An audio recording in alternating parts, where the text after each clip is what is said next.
So, tayo pagkalaan ngayon mga kapatid. Usap po natin ulit ang po sa Genesis, ang ating pong pinaka-text.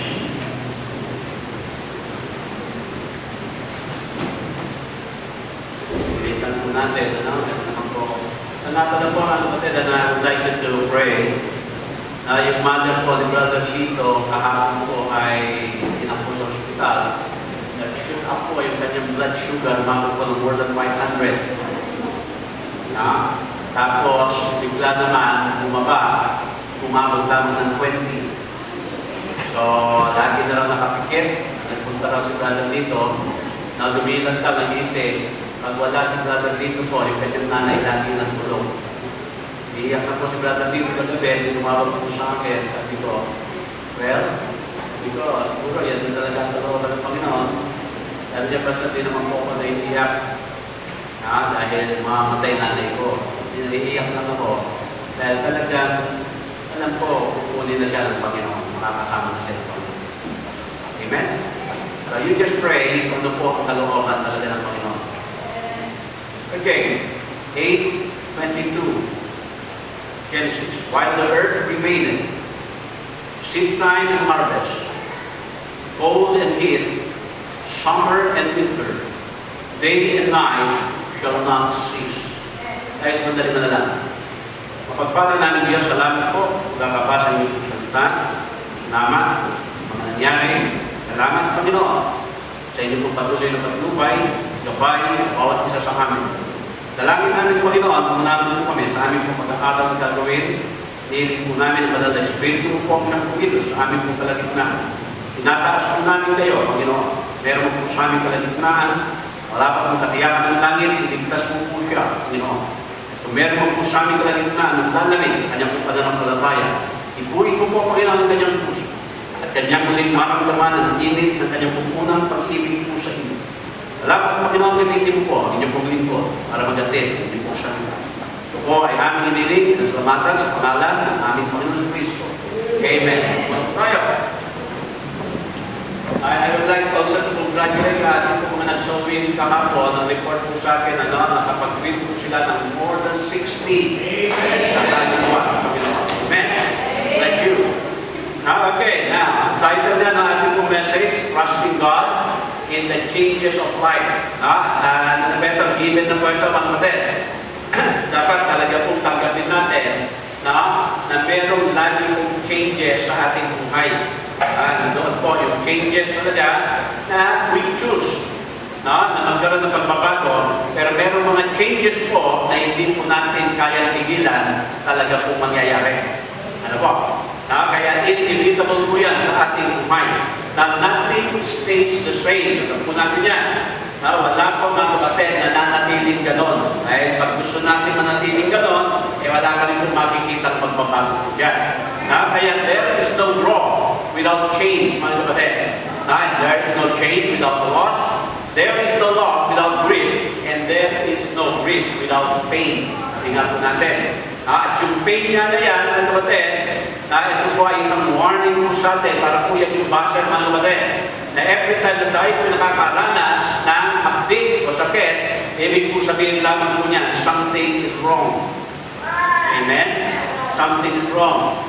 Pag paggawa ka ng full speed, mga kapatid, pag di na ninilapat, kaya pag inakagan mo na, meron masakit yan. Ito din, something is wrong. Hindi po fitted po yan.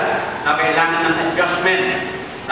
So yun po, kaya po merong pain. At syempre, yung opportunity, mga kapatid, na hindi tayo makakagrab ng mga bagong opportunities unless, mga kapatid, bitawan natin, makawakan natin.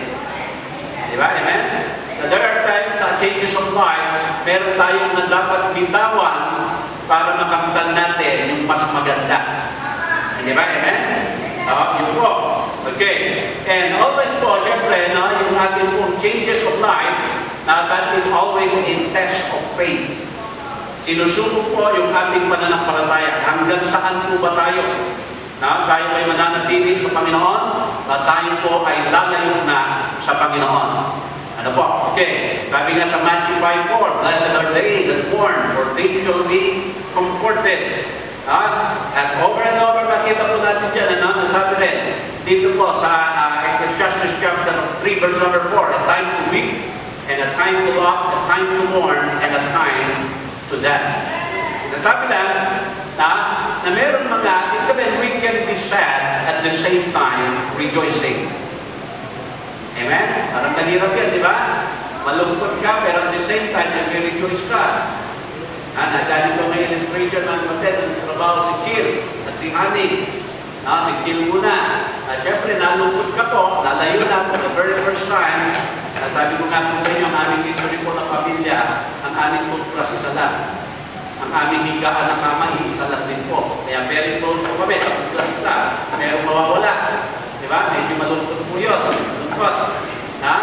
Pero siyempre, mga kapatid, nakita po natin, umalis nga po. Si Kim, sabi ko, hindi na babalik ang anak ko. Kaya pagpalit.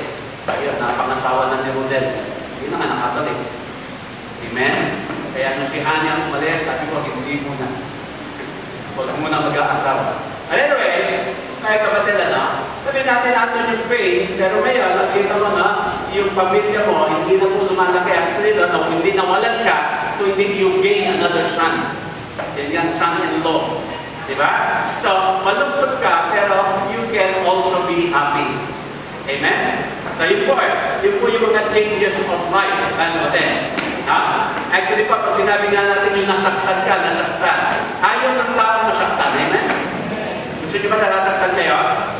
Ayaw natin mga kapatid. Pero, sometimes, yung mga hurts po na yan is actually a helpful thing. Bakit po mga kapatid? Pag nasaktan ka, diba, then there is something wrong. Pag nasasaktan ka sa pamilya, then merong problema sa pamilya. Pag nasasaktan ka sa isang relationship, sa iyong kaibigan, then there is something wrong. Sabi parang nagiging, natin yan, yung barometer o thermometer, na para makita, there is something wrong na kailangan natin ayusin. Okay, now, understanding yung change ng ating buong mga buhay, siyempre po, resources yan. Hindi pala po ito, there are changes that comes because of choices. Kaya ganun ang pagbabago, pinili mo yung pagbabago. Meron din naman pagbabago because of circumstances. Meron din naman pagbabago because of consequences. Ano po? Kaya yung pinakamadali na harapin ang klase ng pagbabago ay yung pinili. Kasi pinili mo gano'n. Halimbawa, pinili mo na magretiro sa iyong trabaho. Madali mo maihandle kasi yung pinili mo Ano po? Pero ang mahirap piliin, mga kapatid, ay yung mga ayaw mo, pero darating. Halimbawa, yung mamamatayan, o yung namatayan. Diba? O yung nawalan ng trabaho. Yan po, ang makita po natin. Okay. Now, dito na po tayo, mga kapatid. Now, let's look at some principle for growing through change. So alam naman natin po, nasabi na sa Romans chapter 8, verse 28, all things work together for good. Amen? Amen? Sabihin, nothing happens to a Christian by accident. Wala pong aksidente, mga kapatid. Sabihin, ang aksidente na salita is never in the vocabulary of a Christian. Naniniwala ba kayo dyan? Kasi alam natin na tayo pinamumuhay ayon sa kalooban ng Diyos, di wala po aksidente. Tama? Amen? Now, whether yan ay sinadya mo o hindi sinadya, hindi po yan aksidente. Masasabi po natin, lahat yan pinayagan ng Diyos na maranasan natin for a reason. May dahilan po yan. Kaya, dito po, tingnan natin yung mga changes na yan. Sabi ka, yung mga changes na hindi natin hiningi. Yung mga changes, mga kapatid, na ayaw natin. Yung mga changes, mga kapatid, na sabihin natin hanggang maaari, huwag natin maranasan yan. Whether yan po ay right or wrong. Okay, number one, ito po, principles for growing through change. Number one, look for God in the change. Hanapin mo ang Panginoon sa bawat pagbabago. Pagbabago ng sitwasyon, pagbabago ng panahon, pagbabago ng klase ng buhay ng kapatid, hanapin mo ang ating Panginoon yan. Okay, sabi po ni Mother Teresa, ito pa ang sabi ni Mother Teresa, Actually, Mother Teresa, di ba? Okay, when she was asked, why Why do you help the poorest of the poor? Yan ang tanong ko kay Mother Teresa. Ang sagot ni Mother Teresa ito, because I see the face of Jesus in the poor and I want to help them. So, ibig sabihin na every time na si Mother Teresa ay tumutulong, ang nakikita niya po is the Lord Jesus Christ. Amen? The Lord Jesus Christ, mga kapatid. So, dito pinapakita po sa atin, na dapat in every situation, in every changes of life, you always seek the Lord. Ang hahanapin mo ang Panginoon. Maganda man yan, o pangit man yan, ano ba ang makikita mo dyan? Alam niyo mga kapatid, instead of looking or seeing yung big problem na yun, problema, dapat na nakikita mo sa problema sa Kristo Di ba, amen? Sabi po na si Jeremiah, Jeremiah chapter 29, verse 13, and you shall seek me. Yan po sabi. And you shall seek me and find me when you shall search for me with all your heart. Tingnan niyo po ang kaligay. Pag hinanap mo ang ating Panginoon, matatagpuan mo. Amen? Kaya ba naman mo sabihin, parang hindi ko nararamdaman ang presensya ng Diyos. Kaya mo siguro hindi na nararamdaman ang presensya ng Diyos kasi hindi mo siya hinahanap. Kasi pagkako niya yan, pag hinanap mo ako, makikita mo ako Diba?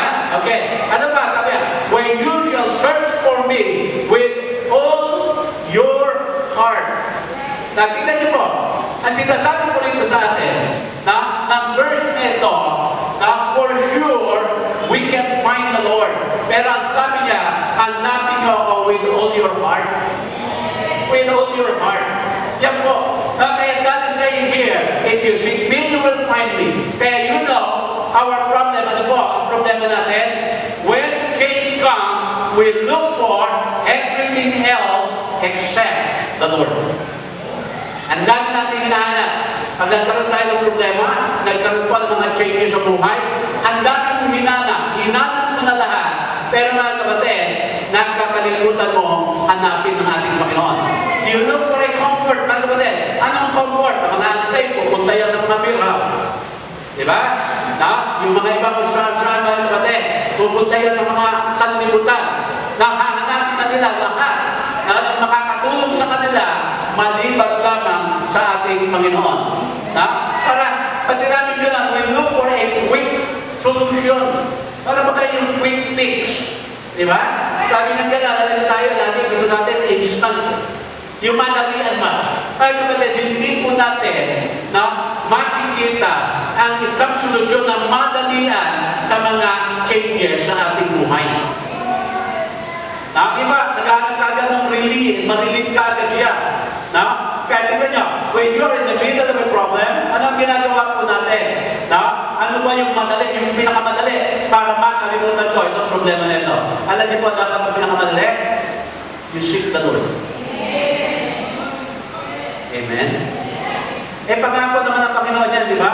I will be with thee whithersoever thou goest. Di ba? Kasi wala na po tanggapin na natin marami pong mga changes sa buhay natin.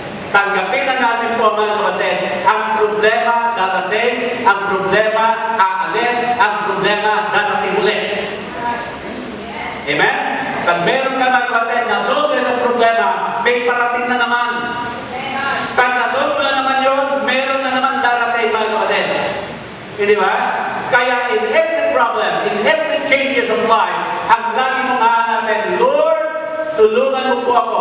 Nasaan po ba kayo, Panginoon? Ano po ba dapat ang aking gagawin? Amen? So yun po ang principle number 1, mga kapatid. Tignan niyo po, para bagang we ask for comfort, we ask the strength and all that you did, pero mga kapatid, ano nangyayari? Nakakaligtaan natin hanapin ang ating Panginoon. Amen? Kaya minsan naniniwala ako, pinararanas natin sa atin ng Panginoon, yung mga changes na gano'n Sabi nga, ba't tayo na very busy sa ating gawain? Sige, gawa na tayo ng gawa dyan, gano'n. Lagi ang tingin natin, puro po, horizontal. Nakalimutan nakalimutan na natin tumingin vertically. Ano nangyari? Ihihiga ka ngayon ng Panginoon sa sakit. Yan, wala ka na ibang makikita kung hindi nakatingala ka sa langit. At doon mo maaalala ang Panginoon. Ha? Kaya samantalang sabi ng Panginoon dito sa Jeremiah, na you seek for me, you will find me. Yan sabi niya gano'n. Na, when you shall search for me with all your heart. Ayan po. Okay, principle number 2. Ask God for wisdom. Ask God for wisdom, mga kapatid. Tingnan niyo, when you are going through a change, alam niyo po ba, that you did not plan, or you did not want, or you did not like, na ang sasabihin mo lang, Lord, what do you want me to do? Yung po ang kailangan what do you want me to do in this situation? Na ano po, ayaw ko po nito, hindi ko po pinlano ito, pero dumating po ito, mga kapatid. Panginoon, ano po ang gagawin ko? Yan dapat, mga kapatid Diba? We seek for God's wisdom na i-direct po niya tayo sa tama po. Kaya the reason you need to ask for wisdom, alam niyo po, is because, ito po, kasi kailangan ng wisdom ng Panginoon. Kasi kailangan yung pag-iisip natin mabago Diba? Kaya tingnan niya, bakit pa may verse sa Bible? My thoughts are not your thoughts, and my ways are not your ways. Siyempre, kaya po nalagyan sa Bible yan. May dahilan At ewan ko po, kung aaminin natin po, mga kapatid po, minsan pag meron tayo pong inisip, yun na po Yun na gusto natin mangyari. Diba? And there are times, mga kapatid, that we think something na akala natin totoo, tama, ay yung pala, tama lang sa atin, mali sa Panginoon. Amen? At nalalaman lang po natin na mali pala yung atin pag atin akong na-experience yung consequence ng ating ginawa. And that is the time sasabihin natin, Lord, kayo na po, huwag na po ako. Kaya dapat palaman dito po sa changes of life, ang pangalawang principle dito, you ask God for wisdom. Wisdom po, mga kapatid. Kasi kung meron man pong tama, at meron po magandang plano na maaaring mangyari po sa atin ay ang plano ng Diyos. Yeah? You can make plans, mga kapatid. Walang problema po doon. Pero lagi po, yung mga plano natin should be in accordance, mga kapatid, o according pa rin sa will ng ating Panginoon. Okay. Tingnan po natin dito. To do what you have never done, you've got to think like you've never thought. Yan. Amen? Wisdom po yan. Hihiling ka ng wisdom sa ating Panginoon. Diba? Kasi tingnan nyo, yung sarili nating kaalaman, lagi na po natin ginagawa araw-araw yan. Tama? Pero yung wisdom po na nanggagaling sa Panginoon, hindi natin ginagawa yan Kaya nga hinihingi natin Di ba? Kaya yan po ang sinasabi po sa atin. Sabi sa James 1:5. Tingnan po natin James 1:5. If any of you lack wisdom, Amen? Amen? Okay. Let him ask of God, that giveth to all men liberally, and upbraideth not, and it shall be given him. Amen? Amen? Kaya mga kapatid, hindi po dito pa-smartehan. Sabi mo din, smart yan. Oo, mga kapatid. Sabi nga, yung mga smart person daw, pag bumaksak, lagapak. Magagaling po yan, So hindi po, dahil smart ka man kapatid. Ang pinag-uusapan po dito, if you lack wisdom, then ask. Sabi na kaya ka walang wisdom, kasi hindi ka humihingi. Di ba sabi na ng Panginoon, dito pa rin kay James, you have not because you ask not. And sometimes, mga kapatid, humihingi na tayo, pero what we are asking God is a means. Ibig sabihin, humihingi tayo na hindi po ikakabuti natin, humihingi po tayo na ikakapahamak pa natin. Amen? So yun po ang sinasabi po rito, ask wisdom. Principle number 3. Listen for God's whisper. Opo. Nakinig ka sa Panginoon. Paano po ito? Hindi ko alam. Pastor Ned, lagi siya kinakausap ng Panginoon. Nagkikwento siya sa akin. Sabi niya, hindi ka naniniwala sa akin. Ganun lang ako lang ganun eh. Hindi sa hindi ako naniniwala. Dinig ka sa Panginoon yan eh. Amen? So ano po ang dapat dito po? Sa mga changes po na yan, you listen to God.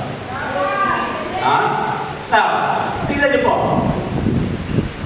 Actually po, ang Panginoon, nangungusap lang siya doon sa mga merong oras na makinig sa Kanya. Sabi sabihin, mga kapatid, laging nagsasalita ang Panginoon. Now, the Lord, mga kapatid, always whisper. Yung ganun po, hindi lahat nakikinig. Hindi lahat nakikinig eh. Para mga kapatid, alam pinagkaiba yung nag-preach ako dito, hindi lahat nakikinig eh. Opo, kikinig ba kayo lahat? Nakikinig kayo? Naalala ko ng araw, matig kami po ng conference sa iba. Mga pastor kami, Bulacan. Napagkatuwaan po namin, nagmotorsiklo lang kami mula rito hanggang iba sa Paris. Layo, namin kami ng 7 oras. Brother Teddy kasama. So, katuwaan lang. Tawag sa amin, Baptist Rider. Mga Baptist Rider. Dinong gabi, service, medyo antok-antok kami. Pastor doon, antok na. Nag-preach si Pastor Ken Griffin. Nag-preach natin dito. So, nag-invitation siya kung sino ang gusto maligtas. Sa antok ni Pastor doon, nagtaas ang kamay. Nag-invitation, kukunin siya ni Pastor Griffin. Na-realize niya, mali pala yung kanyang magtaas ang kamay. Tawa kami ng tawa. Amen? So mga kapatid, not everybody are listening. And the only person, mga kapatid, talagang kakausapin ng Panginoon are those who take time to listen. Ayan po, makinig. Tignan niyo po. Bibigyan tayo ng Panginoon ng mga insights. Meron po ako dito sinulat. Tignan niya. Okay. But your brightest insight will come in your darkest day. If you say, God, what do you want me to do? And you be quiet and you listen. Alam niyo po yung mga darkest days po natin yan. Yan po yung mga time na when you're down and troubled and you need a helping hand. Di ba, amen? Listen, mga kapatid, di ba? Pag nakakaranas ka ng matitinding problema, doon ka lang naman talaga eh. Doon ka lang, mga kapatid, na ikaw ay pumipirme. Now, you are ready to listen.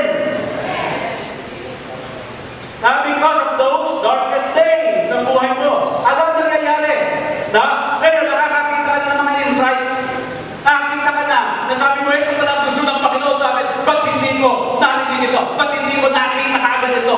Mga kapatid, matagal na po natin pinapakita naman. Alam niya, tignan na, yung mga ilaw po natin ngayon, dahil po araw, parang hindi natin masyadong pinapansin eh. Pero pag gabi yan, mga kapatid, pansin na pansin niya. At yan, mga kapatid, kahit isa lang, magbibigay liwanag. And that is how God works in our lives in times of changes. At ito lagi siya namumusak. Pero dahil wala po tayo sa darkest hour po natin, na babaliwala po natin yan. At nakikita lamang natin na naroon pala siya, nagsasalita siya, sapagkat naroon na tayo sa madilim na yugto ng ating buhay. Kaya listen, mga kapatid, isa po 19, verse number 11. Ito po ay sa buhay ni Elijah. Sabi po rito, and he said, go forth, and stand upon the mount before the Lord. Ito po ito si Elijah na nagtatago. Sabi niya, galing gusto akong patayin. Si Jezebel lang naman ang gusto. Dahil ito po yung mga time na si Elijah ay nasa darkest moment po ng kanyang buhay.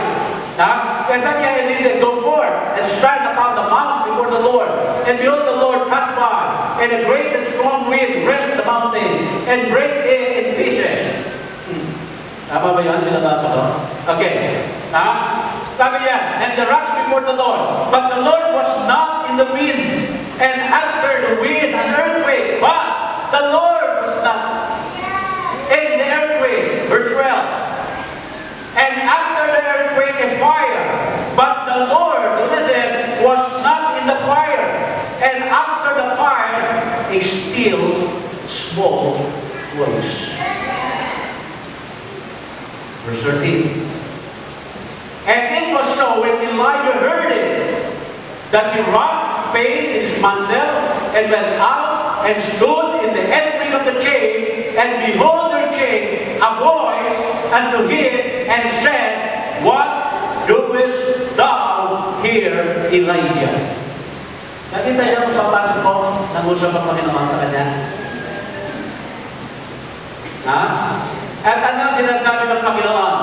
Elijah, bakit ka nandiyan ang bumukbo? Hindi ko pinlano na diyan ka. Elijah, bakit ka walang ginagawa para sa akin? Ba't hindi ka naglilingkod para sa akin? Hindi ko naman pinlano na ikaw ay huwag maglingkod sa akin. Kaya sinabi ng Panginoon, Elijah, anong ginagawa mo dyan? Listen, mga kapatid. Ngayon, kung ang tanong na dito ay akin po, nasa akin yung tanong, ilagay mo yung pangalan mo dyan, what doest thou here in your name? Nasa darkest days ka po ng iyong buhay. Pero dyan ka dapat makinig sa still small voice ng Panginoon at sinasabi ng Panginoon, hindi kita tinala dyan para magbumbok, hindi kita iniligtas para hindi mo maglingkuran. Ikaw ay aking iniligtas para ikaw ay magbigay liwanagi sa aking pangalan at ikaw ay maglingkod. Ako na po. Kaya mga kapatid, kung titignan po natin, we are not an accident. We are not an accident po para maging isang ligtas, para maging miyembro ng Bible Baptist Church of Manilao. Kaya ka po namin ito, inilagay ka ng Panginoon dito para maglingkod sa Kanya. Kaya po ikaw lulugo-lugo at nandiyan ka sa isang sulok, mga kapatid. And I believe, now is the time na ikaw ay makinig doon sa still small voice ng ating Panginoon. Amen? Kaya tumayo ka na, maglingkod ka ng Panginoon. Kasi mga kapatid, yun ang plano ng Diyos sa atin. Alam niyo ba, hindi naman plano ng Panginoon discourage ka? And never, mga kapatid, na sinabi ng Panginoon na tayo ay mag-iisa lamang o mag-iisa yung hindi na tayo sasamahan. Sabi niya, I will be with thee whithersoever thou goest. Kaya mga kapatid, we are never alone. Diba? Amen? Sabi, sa lahat ng laban ng buhay, kasama ka ng Panginoon. Kasama mo ang Panginoon, mga kapatid. Na ang dapat mo lang gawin, siyempre po, mga kapatid, yung first principle na ito, you look for God in every situation. Look for God in the changes. Then ask God for wisdom. Then listen for God's whisper. Kasi sinasabi niya rin ginagawa mo dyan. Amen? James, ano po ba ginagawa mo dyan? Hindi kita pignano na nandyan. Amen? Amen? Now, many times in my ministry, lagi sinasabi na po, pag nandiyan ka, dapat wala ka dyan. Siyempre mga kapatid, ang pastor ko, nadi-discourage din. And like, we commit mistakes also. Diba? Amen? Ha? Kaya pag yung mga time na yan, mga kapatid, kailangan umupo ka dyan, you listen. And listen to God's still small voice. At sabihin niyo, ano ang ginagawa ko dyan? Amen? Ha? Kaya mga kapatid, changes of life. Principle number 4. Don't ask why, but what.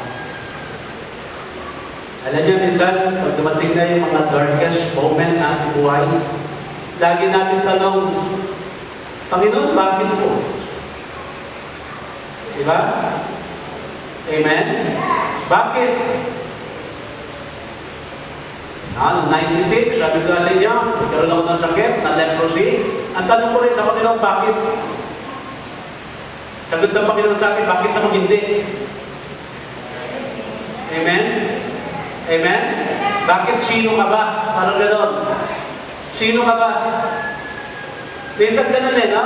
Pag nakakaranas tayo ng mabigat na problema, lagi natin siyasagot o tinatanong Panginoon, bakit po ako, Panginoon? Bakit? At ganun ang nasasagot din ng Panginoon, bakit naman hindi? Kaya you read the book of Job. Si Job po sa lahat ng maaari at pinakapangit na mararanasan ng isang tao, naranasan niya. Tinubuan siya, mga kapatid, ng piksa mula ulo hanggang paa. Minsan tayo, sa piksa lang, mga kapatid, talaga hirap na kayo eh. Pero si Job po, mga kapatid, no? Mula ulo. Sabi nga, mula dandruff hanggang cuticle eh. Merong piksa lahat yan, mga kapatid. Ha? May mayaman po siya na wala lahat ng kanyang kayamanan. May masayang pamilya na wala, namatay lahat ang kanyang mga anak. Amen? Malungkot po eh. Na? And Job was asking God why? Alam niyo po ba, Panginoon, hindi nagbigay ng explanation sa kanya? Hanggat matapos ang aklat ng Job, walang paliwanag na binigay ng ating Panginoon. Nagtampo ba si Job ng Panginoon? Hindi. Ang sinabi lang ni Job, the Lord giveth, the Lord take it away. Sino niyo po yan? Ha? Kaya wag natin tanungin, mga kapatid, ang Panginoon, why? But what? Now, tignan niyo po dito. Sige nga, Kati. Ano tayo dyan? Lagyan mo ito? Okay. Every situation is an invitation. Yan yung pumaigi. Amen? Sabi kami, kung anumang sitwasyon tayo na papasok, dapat we need to learn from that situation. Sa lahat ng sitwasyon po, education po siya. It's an opportunity for you to grow. Ama? Amen? Okay, ano ba? You'll either grow better or you'll grow bitter, depending on your response. Amen? Nalalago ka ba? O masasaktan ka, magtatanim ka ng inanakit sa iyong puso? Depende po yan, mga kapatid, sa iyong response. Amen? No? Kaya tingnan po, mga kapatid, na meron ka itong pa ba yan? Ha? Okay, ito ang ito. What you need to do is, don't focus on the circumstance. Focus on your character. Di ba, amen? Oh. Sabi sabihin, mga kapatid, tingnan po natin. Huwag tayo mag-focus na sa problema. Na? Focus on your personality, mga kapatid. Don't focus on what going on around you. At dito po ang dapat nakikita po sa atin, mga kapatid, na yung character po natin. How do we respond? Amen? Alam niyo po, pag pinag-usapan natin ang relationship, ano bang importante? Our relationship to others, o yung mga material na bagay. Di ba, siyempre lagi relationship. Tama? Amen? Na? Bakit po ganon? Kasi nga, kapatid, hindi lahat ng tao will always treat you not right.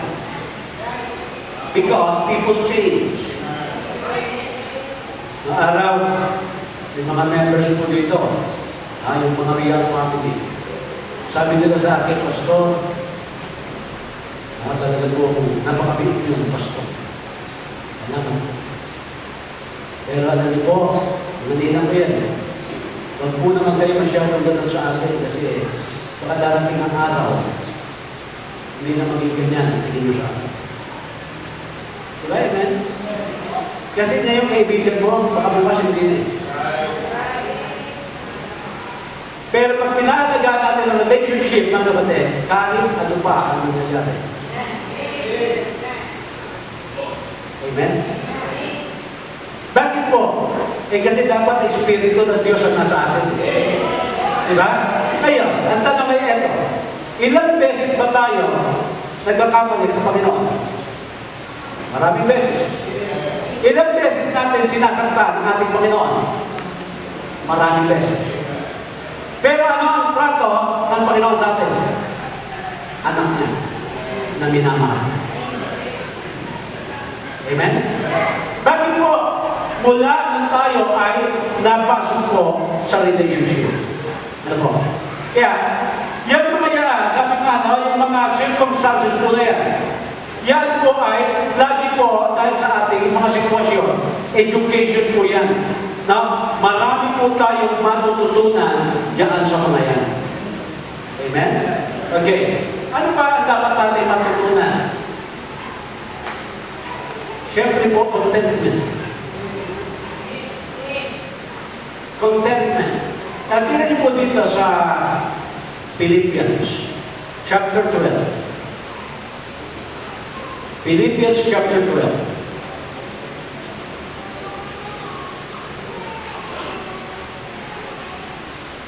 Kasi meron parang nakita dito eh. Tingnan nga. Sabi ni Paul, I know both how to be abased. Amen? Okay. And I know how to abound. Ibig sabihin, natutunan niya nasa baba, natutunan niya rin umangat. Okay. Everywhere, in all things, I am instructed both to be full and to be hungry, both to abound and to suffer need. Amen? So, ibig sabihin, lahat ng klaseng sitwasyon nandiyan. Na magandang kalagayan sa buhay, pangit na kalagayan sa buhay. Na ikaw ay sikat, ikaw ay hindi. Nandiyan. Diba? Amen? Na? Now, yung kasunod na verse yan, ito po verse 13, dito na. I can do all things through Christ which is strengthened me. So, ibig sabihin mga kapatid, kahit na anong klaseng sitwasyon ako naroon, because of Christ, I can do it. Di ba? Now, hindi lang po sinabi nasa baba ka eh. Yung nasa baba ka, nasasabi mo, I can do all things through Christ. Pero paano yung nasa taas ka? Pwede sabihin na baba o taas ang kalagayan mo, kailangan mo sa Kristo. Minsan kasi mga kapatid, parang nakikita natin, kailangan lang natin si Kristo pag nasa baba, pero pag umangat, parang okay na tayo, hindi natin kailangan si Kristo eh. Mali mga kapatid, na kahit anong klaseng sitwasyon ikaw ay naroon, dapat lagi si Kristo ang iyong kasama, lagi si Kristo ang iyong inaasahan, lagi si Kristo ang siyang tutulong sa iyo. Yun ang dapat mga kapatid. Diba? Amen? Dapat po, wala na sana yung, tignan niya, yung una, yung verse number 12, para magang ayaw natin yun ayaw natin kasi papabaka Now, ayaw mo ng verse 12, pero gusto mo ng verse 13. Diba? Para hindi ayos Dapat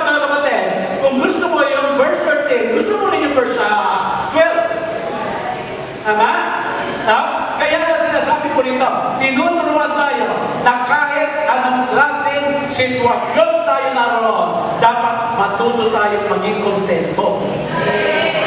Kaya you do not ask God why. You ask God what. Ano po ba, Panginoon, gusto mo ipagawa sa akin? Ano po ba, Panginoon, ang kailangan kong gawin sa mga ganitong klaseng sitwasyon? Ganyan po eh. At yan po ang principle, mga kapatid, na dapat natin makita.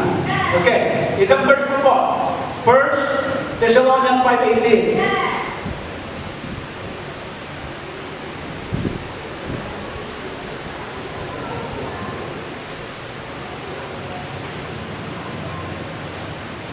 In everything,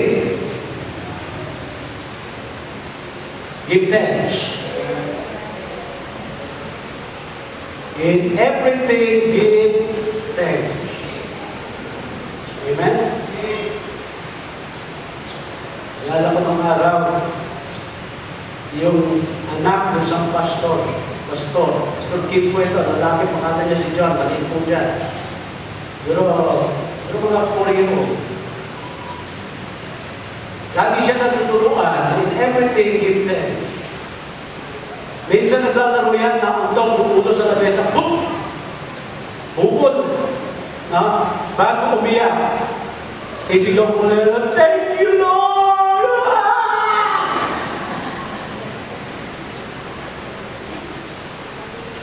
Sabi mo, hindi pa yung bata, alam. Amen? And sabi po dyan, in everything, give thanks. Kasi yan sabi dyan, for this is the will of God. Nawala ka ng trabaho, give thanks. That is the will of God. Kaya tanongin mo ng Panginoon na ikay mo ba ng trabaho? Hindi. Ang will ng Panginoon, magpasalamat ka sa Kanya. Yan. Ano sabi niya? That this is the will of God in Christ Jesus concerning you. Kaya yan po ang sinasabi dito sa atin. Bakit po? Ayaw ng Panginoon tayo manatili kasi spiritual baby. Gusto ng Panginoon, lumago po tayo.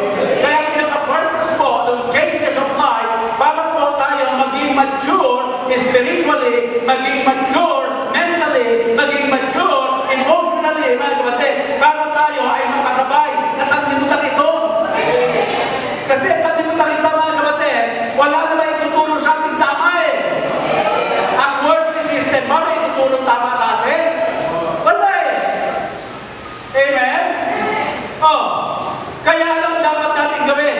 Maging matatag, lumago sa ating pananampalataya, maging isang mature na Kristiyano na alam natin ang gagawin natin at alam ang ating pag-iisip ay lagi pong isip ng ating Panginoon. Napag po natin. Now, sabi dito, balikan nga natin yung text ng verses sa kanya.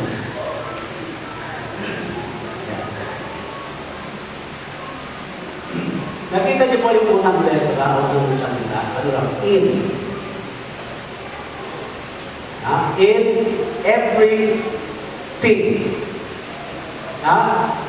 Bakit kaya inilagay sa English Bible natin dyan? Siyempre, halo po yan dahil sa ating po na original text. So, depende ito po. Sabi niya, na yung word na in dito, pag sinabi niya in everything or in every circumstances. Amen? Kahit ano pa ang maranasan mo, hindi po sinasabi na maganda lang na naranasan mo. Kaya maganda yan, kaya pangit. Ikaw ay dapat, sabi diyan, magpasalamat. Amen? Alam niyo, minsan nagalawa ka ng Panginoon, parang hindi mo maano eh. Naalala ko, no? Tinatanong ako ni Matakay, sabi pa, anong ginawa sa mata mo? Sabi ko, inopera. Anong ginawa? Inopera. Ano nga ginawa? Inopera. Sabi ko, anak, Huwag mo akong tanongin kung anong ginawa. Basta alam ko, inihiga ako daw sa operating table, inipit yung ulo ko, tapos may itinapat na napakaliwanag na ilaw daw sa aking mata. At ang sabi lang ng doktor, tignan niyo po yung ilaw. Tinakpan kung ano-ano dyan, na ang alabas. Tapos ang akin na lang nakita ko yung liwanag ng ilaw, maya-maya magiging kulay pula, maya-maya magiging kulay itim, maya-maya magliliwanag, tapos na. Kaya kung anong ginawa ko, yun na nakita ko, at narinig ko yung tunog ng mga.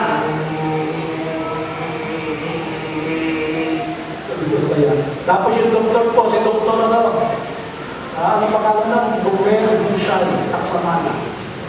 Nagpatugtog ng napakalakas po daw sa kanyang operating room. Ang lakas talaga nabibigay ko gospel rap. At habang nag-o-opera, sinakabayan niya ng kanta, sabi ko, Lord, thank you po. Ito po ang doktor ko, baka masundot ang mata ko nito. Yun. Sabi ka pala na, parang minsan madilim, wala kang makita. Nakita niyo ba yung nag-drawing ng abstract? Kasi mga tarpaulin na Nalong araw, talagang pinipintura yan Titignan mo yung malalaki, di ba, ng mga billboard na yan? Nakikita mo na ba yan? Para wala kang makita, mga kapatid, puro kulay dito, hakmas dito, gano'n, di ba? Maya-maya ka, ayun na, naguhugis na ng mukha na isang babae. Naguhugis na rin. Yung pala isang napakalaki advertisement. Alam niyo po, mga kapatid, parang ganyan, ang pinapakita ng Panginoon sa atin, minsan hindi natin maunawaan Hindi natin pumakita yung the whole picture ng mga situation na yan, pero yung pala, tinitingnan ng Panginoon paano ka magre-react doon. Sabi, bakit naman Panginoon ang mo paggawa sa akin yung pala yun ay kagaganda ng buhay natin. Yeah? Kaya sabi niya, in every situation. Siyempre, mga kapatid, pag anak natin, ang sakit na leukemia, gusto pa ng Diyos yan, ayaw ng Diyos yan. Diba? Maaari ba sabihin mo, sabi in every situation, magpapasalamat ka, yung kaibigan ko, na-rape. Sabi mo, thank you Lord, na-rape yung kaibigan ko, Hindi po, mga kapatid, Hindi po yung mga ganoon, kung hindi, mga kapatid, pinapakita po sa atin dito, Anong mang sitwasyon po na tayo naroon, huwag nating tanungin ng Diyos na bakit? Ang tanong natin, Panginoon, ano po ba ang gusto mong gawin mo? Amen? Pero marami pa rin tayo, di ba? Ang dapat pasalamatan, una-una. Alam natin, every day, God is in control. Tama po ba yan?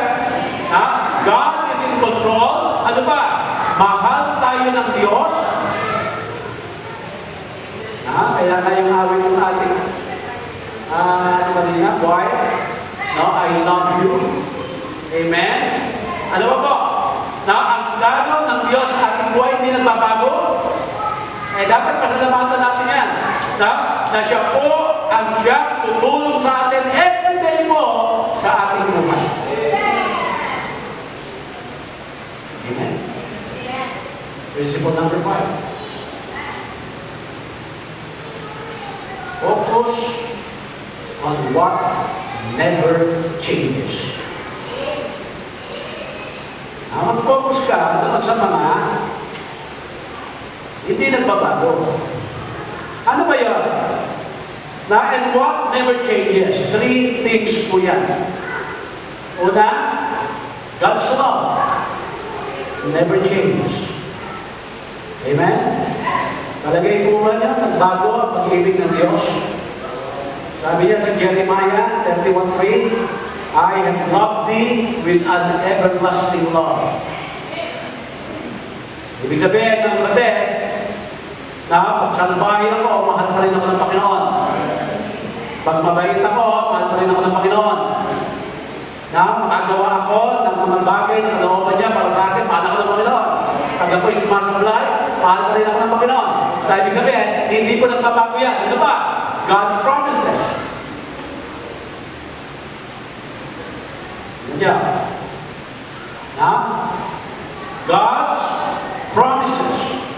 Meron po tayo na more than 7,000 na promises sa Bible. Number 2, God's purpose. God's purpose. So yung tatlo po na yan, mga kapatid, God's love, God's promises, God's purpose. Hindi po nagbabago yan. Amen? So mag-focus ka dyan. Sa ibig sabihin, kung nakakaramdam ka na ikaw po ay walang merong gusto sa'yo, mag-focus ka na sinabi ng Panginoon, I have loved thee with an everlasting love. Nagsubo ako ng buhay sa Panginoon. Sabi ni Lola Nene, ano ba yung ginagawa mo? Boots, natin sa akin. Na? Sabi niya gano'n, Diyos ka ng Diyos. Ano ba mapapala mo dyan?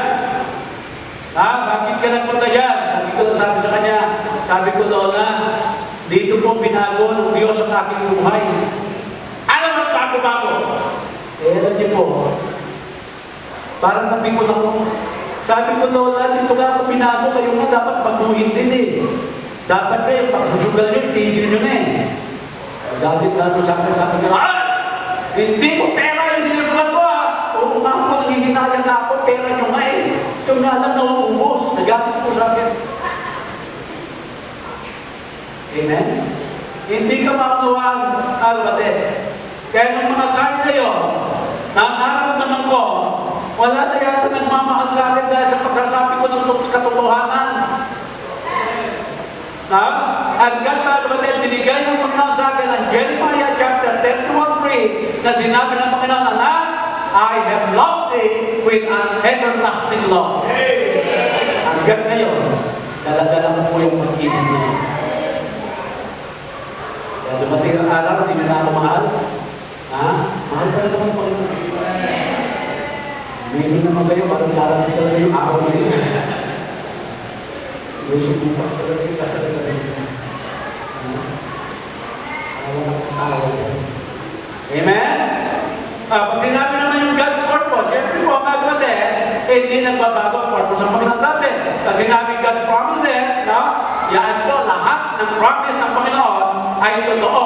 At kailanman, mga kapatid, hindi po siya magsisinungaling. Tignan niyo po, yung Psalm 33:11. Psalm 33, the counsel of the Lord standeth forever. The thoughts of His heart to all generations. Diba? Amen? Yung kanyang pangako, ayan po talagang maninindigan po yan. Sabihin, pag ang Panginoon nangako, kakangatawanan niya yan. Sisiguraduhin niya na lahat ng pangako niya ay kanya pong tutuparin. Ayan. Kaya po ang sabi ko. Now, principle number 6. Dalawa na lang. Don't face the changes of life alone. Huwag mong harapin ang iisa. Pag may problema ka, lumapit ka sa isang mature na Kristiyano, na isang nasasabi mong Kristiyano na pwede kang matulungan. Kung ikaw'y naglalamig sa pananampalataya, ang lalapitan mo ay yung nakikita mong mainit sa pananampalataya. Yung naglilig ko sa Panginoon. Pag ikaw'y naglalamig, huwag kang lalapit daw sa naglalamig na kaparehas mo. Pareho kayong mahina, paano kayo matutulungan? Amen? Sa ibig sabihin, do not face the problem alone. Lumapit ka po. You look for somebody that can help you, mga kapatid, na naroon, na alam niya kung ano ang dapat niyang gawin, alam niya kung ano ang dapat na i-counsel sa atin. Amen? Alam niyo po, mga kapatid, yung malaman mo lang na merong nananalangin para sa iyo, malaking bagay din. Diba? Amen? Pag mag-preach po ako sa ibang lugar, mag-text po ako, please pray for me. Mag-preach na ako in about 15 minutes. Mag-text ko po sa inyo. Kahit isa lang ang mag-respond doon, sabihin, Pastor, praying po. Malakas na po ako dyan. Kasi makakakaiba ko ng loob. Amen? May iba kasi, dahil smart yung aking pinagpinte, baka mawala naman yung aking nila. So at least okay na sa akin yan. Nananala siya. Hindi ba mga kapatid? Kaya, hindi dapat po tayo nag-iisa. Alam niyo po, pag ang problema sinasarili mo, isa na ibig sabihin, baka matatalo ka ng iyong pride. Hindi ko sasabihin, kami sabihin nila, mahina ako eh. Mga kapatid, hindi po kahinaan ang pag-amin na ikaw ay mahina. At hindi po pagiging malakas na ayaw mong umamin na nangangailangan ka ng tulong. Di ba? Amen? Oh, mahal mo naman sabihin na, tulungan mo ako, hindi ko kaya ito eh.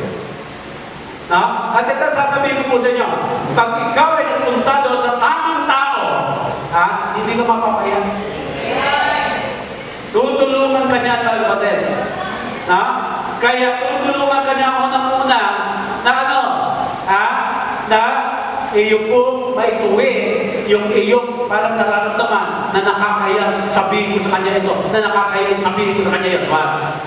Na ano daw pa rin po tayo sa Ecclesiastes chapter 4 verse number 9. Two are better than one because they have a good reward for their labor. Ecclesiastes 4:9. Two are better than one. Ito lang, mga kapatid, di ba? Kaya mas maganda pa rin, may kasama ka po.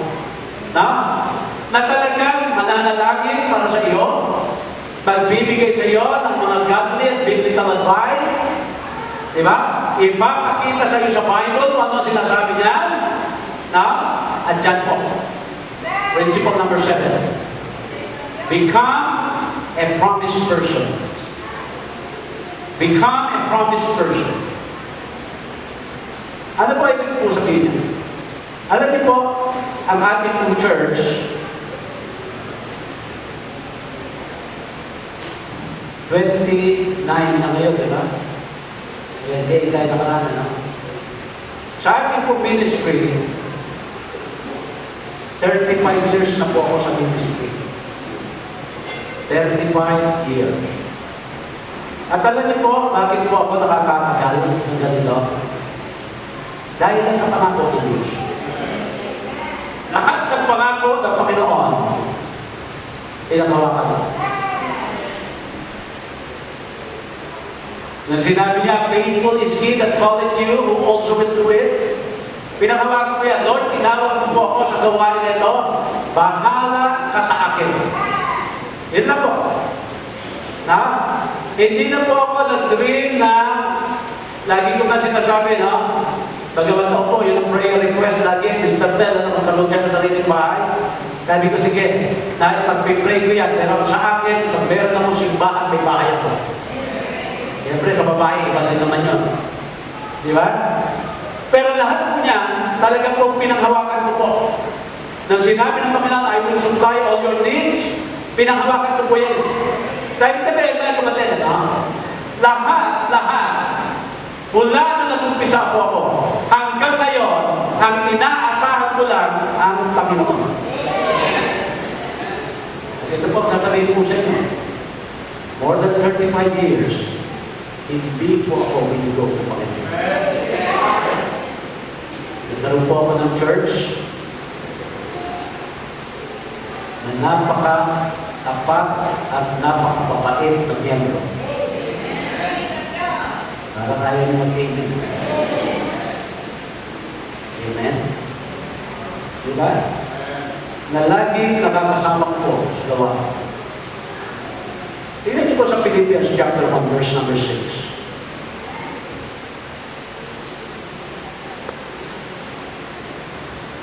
Sabi, being confident of this very thing. Tingnan niyo po.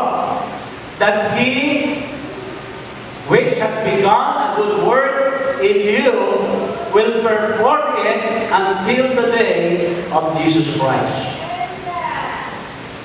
Ano ba sinasabi ko rito, mga kapatid? Kung ano ang inumpisahan ng Diyos sa atin, tatapusin niya yan. Listen, kung ano ang inumpisahan ng Diyos sa iyo, tatapusin niya yan. Sa ibig sabihin, amen? Kaya tayo po manindigan, hawakan natin ang bawat pangako ng ating Panginoon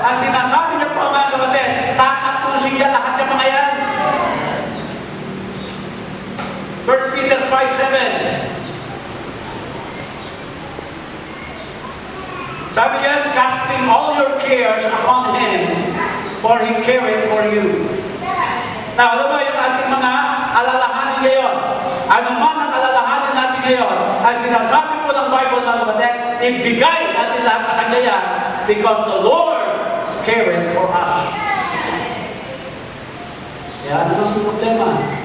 Alam niyo ba, Sister Emma, binigay natin ng Panginoon? Ayos na yan.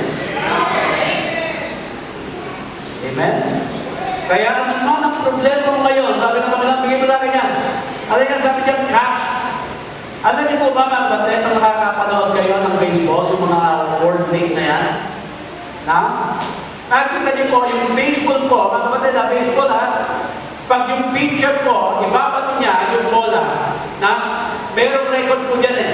Tumatakbo yan, mga kapatid, yung mga binabato nila, na minsan po maabot ng 100 miles per hour. Yung bato, sa ibig sabihin, tumatakbo po yung bola ng 160 kilometers per hour. Ganon, kalakas at kabilis. Amen? So sinasabi ng Panginoon, lahat ng mga cares mo yan, i-cash mo sa akin para 100 miles per hour. Amen? So ibig sabihin, para madaling makuha ng ating Panginoon, para madaling mawala sa atin. Ganyan po, paano po mag-ingat ang Panginoon po sa atin, mga kapatid eh. Na? Kaya dapat tayo po, no? Tayo ay laging naninindigan. Tayo po yung mga promised person na lagi rin, bakit ang lagay mo dyan? Eh, pangako ng Panginoon sa akin, kaya ito eh. Di ba? Lagi ang pangako ng Panginoon. Hindi na tayo magpapaliwanag pa basta yaan ang pangako ng ating Panginoon. Na? Okay, Psalm 113 verse 7. 112. Psalm 112 verse number 7. Sabi niya, he shall not be afraid of evil things.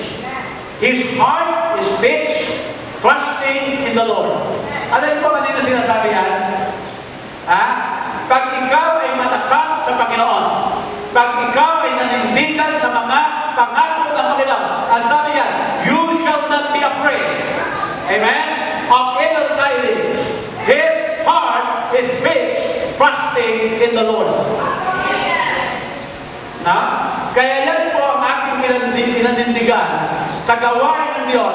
Kailanman hindi ako matatakot kahit anong masamang balita pa ang darating sapagkat ano po, ang aking puso fix na.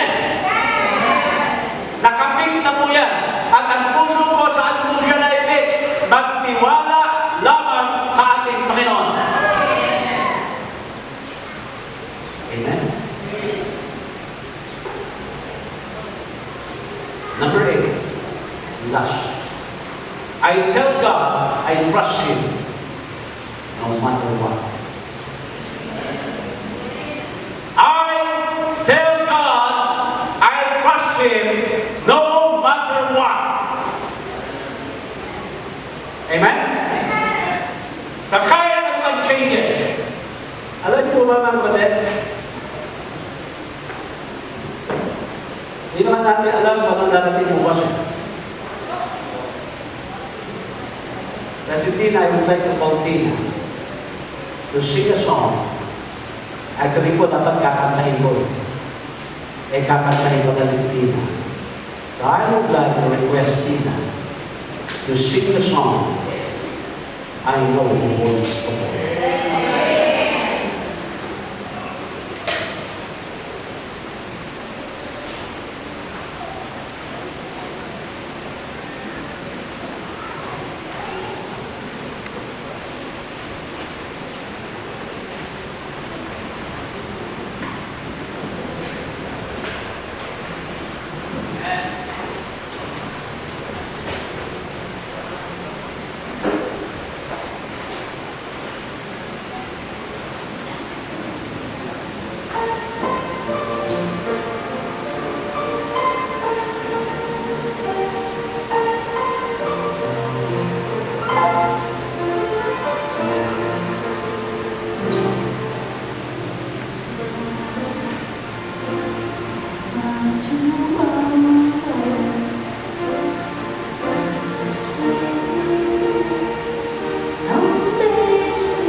God, I will trust you. No matter what. I believe in you.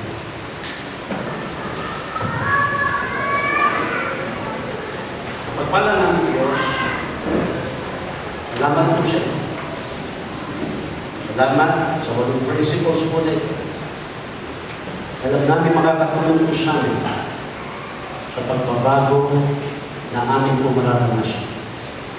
Lord, sa isang salita, amin po ay sa-summarize ang amin po lisan. Kami po ay magtiwala lamang po sa inyo. Alam nyo ang inyo pong ginagawa. Ilusin po po bawat puso namin ngayon. Ano man ang aming nararanasan ngayon, Panginoon. Dito po sa altar ay amin po ginagawa. Ito po, Panginoon, ay aming hiniling sa pangalan ni Jesus. Habang lahat na kayo, kapito. Ikaw ay kinausap ng Panginoon. Halika dito sa altar na yun. Maybe you are in your darkest moment. Huwag ka po malungkot. Kasi dyan sa darkest moment na yan, you will see God. You will hear a still small voice. Halika dito. Sige po. Amen. God bless you. Amen.